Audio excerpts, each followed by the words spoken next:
Hey guys, welcome to the Health Based Podcast. Today we have Dr. Melissa Oleson on. She is an orthopedic and pelvic health physical therapist. And we talked today all about pelvic floor dysfunction. We talked about the pelvic floor and what it is, what it feels like to have pelvic floor dysfunction, what some of the signs and symptoms are, and then the best ways to support this. So welcome, Dr. Melissa. Today we are talking about the pelvic floor, and it is so important, and you're going to learn why. And you're going to hear mostly me and Dr. Melissa talking today because Dr. Crystal is sick. She has lost her voice. So she just wants to say a quick hi. Yes. Hello, everybody. I'm having a little FOMO. I don't want to miss out. So I'm just going to sit here. Okay. All right. So let's get started. So can you talk to us about what is your core and pelvic floor? Yeah. So a lot of times, even when I first started out in physical therapy, your core being like, all right, it's our abs and we have to have this really strong 6-pack abs, but your core is so much more than that. And your pelvic floor is part of that. So the top part of your core, if you imagine this like big circle, the top part is your diaphragm and the bottom part is your pelvic floor. And then in the front, you have your abs, and in the back, you have your deep stabilizing back muscles. And then the glutes tie in and everything else is connected. But those four main things are what sets up your core and your pelvic floor system. And that's why breathing is so important for our pelvic floor and our core. Yeah, that's, and a lot of people don't even understand that setup. So it's a really good explanation. So how does this all work? Yeah. So when you take your typical breath in, so our diaphragm's at the top, it works in coordination. Our system has to react and respond. When we take that breath in, you imagine your diaphragm going down, and then the pelvic floor, as you breathe in, that diaphragm goes all the way down to the deep lower abs and your pelvic floor muscles. And then as you exhale, the diaphragm recoils and comes back up, and the same thing happens with the pelvic floor. So it's constantly moving in and moving out. And there's a number of things that can disrupt this whole system, including breathing and other things that we might be doing throughout the day. But that's typically how we want our core and our pelvic floor system to work. So when you have dysfunction of the pelvic floor, what are some common symptoms? How do you know you have that? Typical symptoms people will come to are like, I'm peeing my pants when I sneeze, or I laugh, cough, run, or jump. Other symptoms could be constipation, pelvic floor pain, pain during intimacy, tailbone pain, back, hip pain. And those are a lot of things that come into having a tight pelvic floor when that system that we just talked about, that reciprocal system working, when it's not working properly. When it's not working, what happens is we'll grip. We tend to hold and grip, whether we're gripping with our upper abs or you grip with your glutes. You can pull on that pelvic floor and make that pelvic floor tight. And that's what leads to a lot of our symptoms. If you leak when you jump or sneeze, and that tailbone pain. So I have a funny now, but not funny then story about how I realized this was an issue for me. So I've had 3 kids, and we were at the trampoline park, and I used to love to jump on trampolines in high school, and I did not have an issue then. And so I'm jumping around, and I full blown peed my pants. I mean, it was like a water balloon bursted.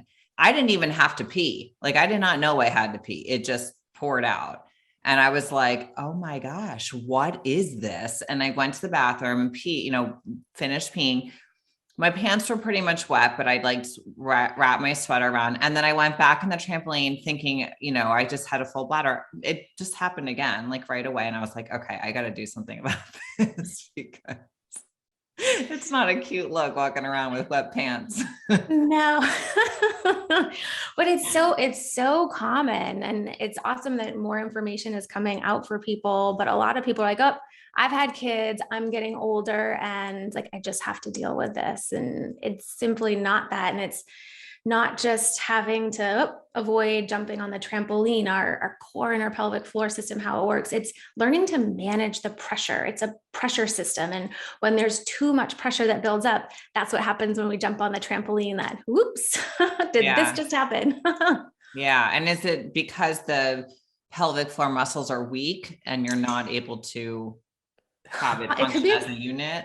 combination of both. So if you think of it just as an entire system, because I have so many women that come to me, and then I've been to see a number of physical therapists. My gynecologist told me to do Kegels. I've been doing so many Kegels, but it's not helping. And if you already have, so if you kind of imagine like your biceps, so if your biceps already tight, and I'm just like constantly squeezing this tight, like you were with your pelvic floor, squeeze. If it's already tight, it's just going to make it tighter. So then when you try to lengthen it out or use the system how it wants to work, it's not going to want to work like that.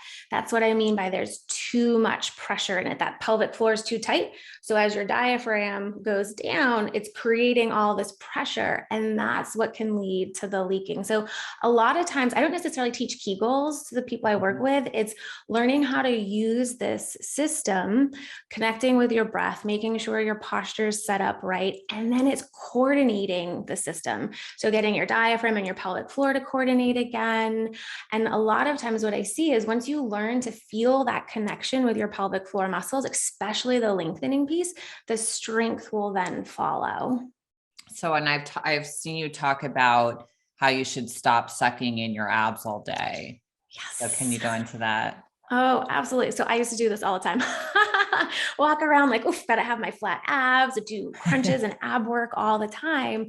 But if you're doing something, let's say, I also used to be a chest breather. So if you do this and breathe into your chest, and then you're sucking in your abs even more, that pressure, that system, our canister, is going to get too much pressure.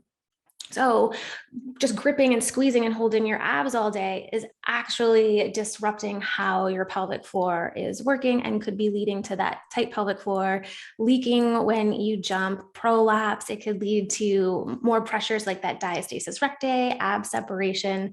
So we want to learn how to coordinate the system, breathing in, exhaling out, and letting it recoil and move versus just constantly keeping it tight all the time. Okay. So when women, let's say postpartum and they're going to return to fitness, how should we do that? Listening to your body is key with this. If you're returning to fitness and you start to notice that I'm having more symptoms, it's time to kind of back off. And I always recommend trying to get in and see a pelvic floor therapist because they can help you progress along this. So when you're pregnant, you start to get in that like backward lean posture as your belly's growing, your center of gravity is changing. And then a lot of times what I see with women postpartum getting back into fitness is that they stay in this backward leaning posture, like they're still pregnant walking around, and you continue to get back into your fitness routine like that. And what happens with that is that it disrupts how your whole pelvic floor and core system can work. We want to make sure that we're stacking everything so that your rib cage is over your pelvis, that diaphragm is able to go down, because when we're leaning too far backwards and your shoulders are behind your pelvis, your diaphragm has a really hard time going down and it can't connect for that whole core pelvic floor system. So are you against Kegels, or is Kegels built into the whole system you're doing? Like where does that fall in at all, if at all? I'm not against them 100%, but I don't necessarily teach them straight up when I'm working with someone. I'm going to teach them how to, like, how's your breathing? How's your posture? What are you feeling? First of all, like, can you connect with your pelvic floor? Can you connect with your lower abs? Sometimes I do some visualization with having you like relax, open up pelvic floor, and then gently lifting it up. But it's learning how to use the system versus this just like squeeze all the time. As you progress and get better with that, I will start to integrate more of like a lifting up versus just this squeeze and tightening as you progress, getting back to running, jumping rope, if you want to lift weights. It's all about learning to manage the pressure system.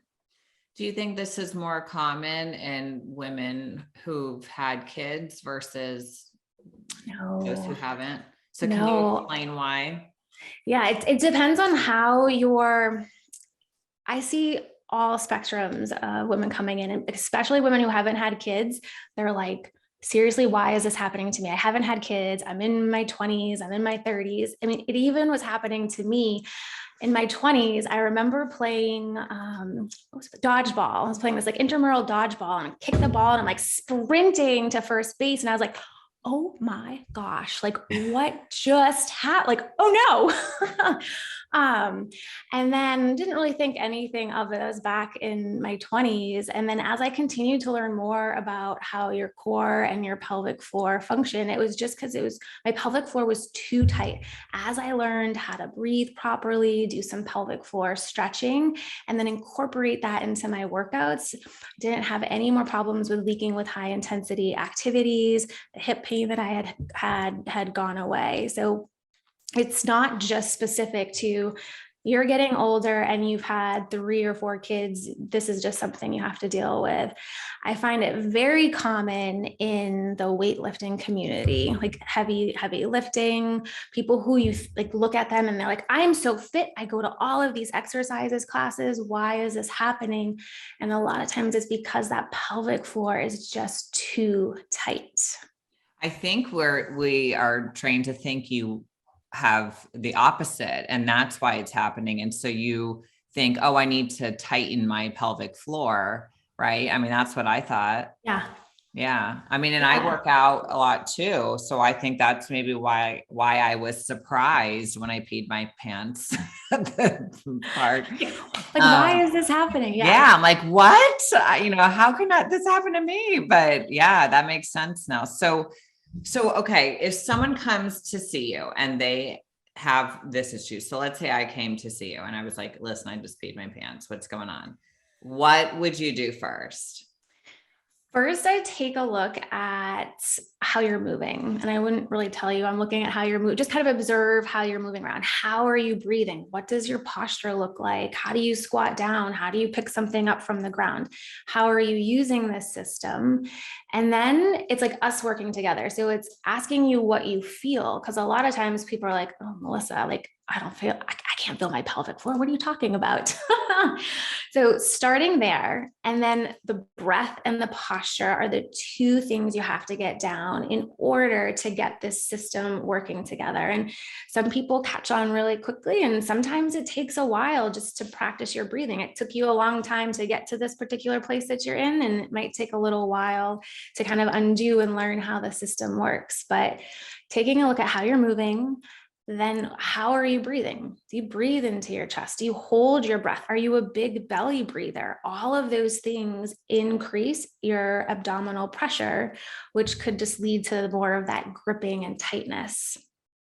So what do you think of like the noni egg or those weighted, silicone balls that people Yeah. So I have some clients that, yes, there is a time and a place to use those. I tend not to have my clients use them. I'll use more of like the wands, especially if some of those internal muscles are really tight. I will teach people how to do some internal release of their pelvic floor muscles versus like gripping and squeezing and holding things really tight. Yeah, I'm doing this all wrong. I have this set of those weighted balls. Not that they're bad. Like the biggest thing that always comes back to, how do you feel after you do that exercise? Are your symptoms better? Are they worse? Are they not changing? Because if you're continuing to do the same thing and you're not getting any results or any relief from it, maybe if you just made a few changes in how you're doing it, using the eggs with how you're breathing or how your posture is, it could really make a big difference. Yeah, because for me, I have no symptoms. I don't have pain or anything. I just peed my pants twice. And that's how I knew. Once at a bar class doing jumping jacks in gray stretchy pants, and once at the trampoline park. So and especially with the jumping jacks or the higher intensity activities, it really comes down to that pelvic floor being too tight. And if you were to jump and like grip and hold your breath, that pressure's got to go somewhere and it's pushing down on your pelvic floor. So making a few changes with the breathing, and instead of that being real upright, that slight adjustments leaning forward so everything's stacked can really play into that. Okay. So can you walk us through like a little exercise that everyone can do who's listening with us? Absolutely. So since I start everyone out with breathing, we're going to do that first. Okay. So I want you to just kind of check in, see how everything feels. Whether you're sitting or whether you're standing, listening. What's going on at your pelvis? A lot of times we tend to sit with our butt tucked underneath and like super slouchy posture, or the opposite, way up. So see what happens if you take your pelvis and just kind of lift your tailbones, like stick your butt back and then tuck your butt underneath you. Take a breath in both of these positions. So if you lift that tailbone, take a breath. And when you take a breath, where does it go? And it doesn't have to be really big breaths. And then when you tuck your tailbone underneath, take a breath in here. How does it feel different? What do you notice? Is it easier to breathe? Do you feel connection with your pelvic floor? Okay, now we're going to kind of stack everything up. So you want to have a slight lift in your tailbone, not a huge arch. And then we also don't want to be leaning way back. So try to get your rib cage, get that rib cage over your pelvis. It might feel like you're leaning forward a little bit, but that's okay. We want everything stacked. From here, I want you to imagine taking a breath. You've got this band all the way around your rib cage. So you're going to breathe to the front, to the sides, and to the back. And envision that diaphragm going all the way down. And I want you to feel a connection with your pelvic floor as you breathe in. And then you're going to exhale like you're blowing out birthday candles.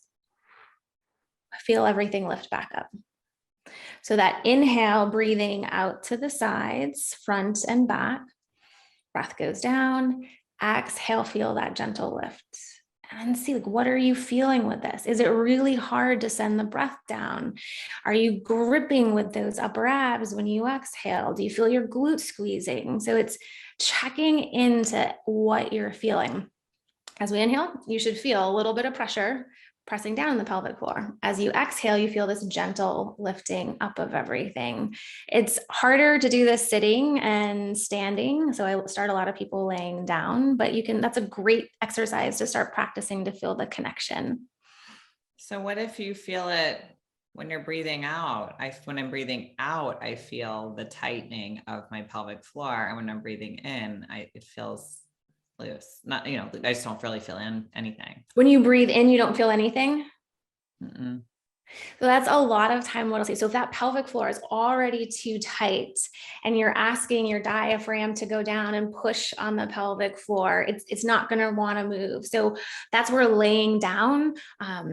I love my favorite, like all-time favorite pose to start people off in is like if you're laying on the ground and bring your knees in towards your chest so your hips are up, and practice breathing that way. It takes a little bit of gravity out of your pelvis, but it's because that pelvic floor is too tight. And a lot of people will say exactly what you said. I don't feel any connection on my inhale. I feel a little bit on the exhale coming back up because you're just used to gripping and things being too tight. And then that you can even play everything into what's going on at my hips, because one of your deep hip muscles attaches into your pelvic floor. So are you gripping your glutes? I was like a grade A, like gripper all the time of my glutes. Like I'd stand and wash the dishes. And I'm like, oh my gosh, like relax your glutes. What are you doing? So all of those things play into what you're feeling in your pelvic floor. So I would just have you start off just practicing gentle breathing, like just feel that gentle connection, your pelvic floor. And like you said, you don't have a lot of symptoms. You don't have symptoms unless you're jumping on the trampoline. So it would be when you get on the trampoline, if you're practicing this breathing, that should make a difference. And so like if I'm jumping on a trampoline now, I notice I'm really you can do this squeezing, right? Yeah. So that I don't pee.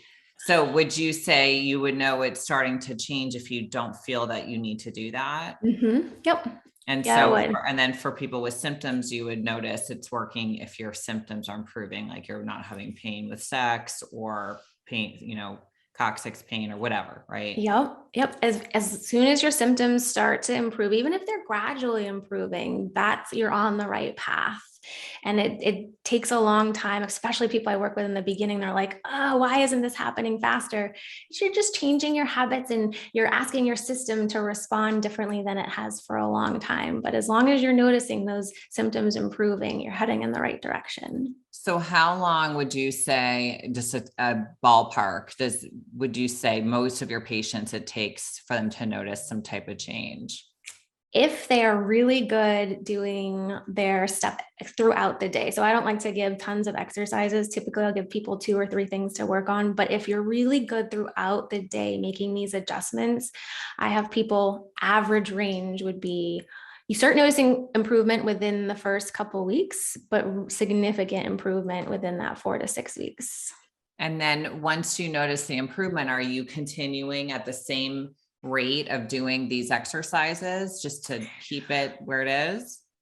It depends, but no, they typically drop down. Maybe I'll have, say you're really big into running or weightlifting or doing exercise classes. You have to look at your core and your pelvic floor as any other muscle. So you're going to do some type of recovery work at the end of it. It's like stretching out your pelvic floor and doing some breathing afterwards. But the rate at what you started with improvement you should drop down, because your body and your system is going to be adapting and reacting and responding to things in this new way that you've trained it in to get back to the way the system wants to work. That makes a lot of sense. So for everyone listening, what are 2 to 3 action steps that you can give them that they can take away?